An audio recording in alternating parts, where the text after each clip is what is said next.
Hi, this is Jan Masters, the Everyday Joy Coach from everydayjoy.com, and I'm here in this video today to talk with you about how owning your shadow aspects makes everything in your life easier. Debbie Ford wrote a book about the shadow a little while ago, and she used an analogy in that book of a beach ball representing the shadow parts of you. And that trying to hold that beach ball, great big huge blown up beach ball, trying to hold it underwater is what we generally do with our shadow aspects. We don't want to own them, we don't want to be conscious of them, we don't want to face them, we don't want to deal with them. But what happens eventually is the arms get tired, a wave comes, something happens, and that beach ball, you guessed it, pops right up out of the water, going every which way. And at that point we have no control over it. And that's what happens when we're triggered into anger, when we find ourselves doing something out of character. A shadow aspect has been triggered and it's out of our control. So doing the deep work of owning your shadow aspects is priceless. Once you're able to acknowledge that a part of you is in shadow, in other words, to put it very simply, you just don't want to know about it. You don't want to know that that's a part of you.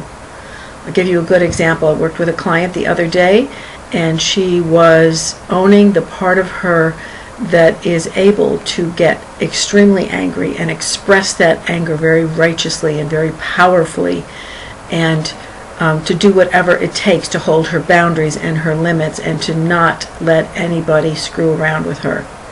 So she called that part of her bitch. That's a shadow, because generally what she does is suppresses it. She holds that beach ball down.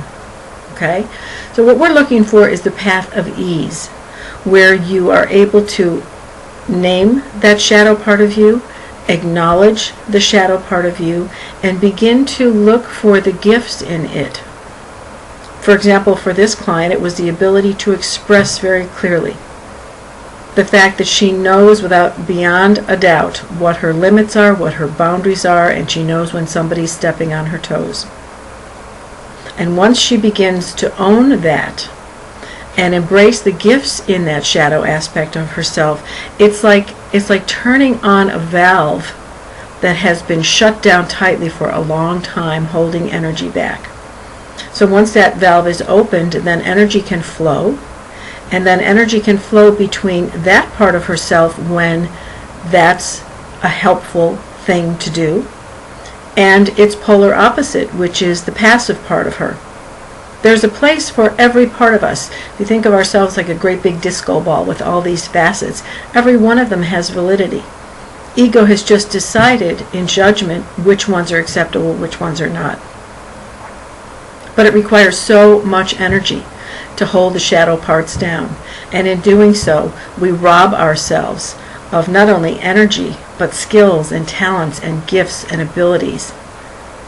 And so doing the shadow work that allows you to reclaim all of your parts, because you need them all on this journey called life, is a really exciting adventure, and one that will pay off big time.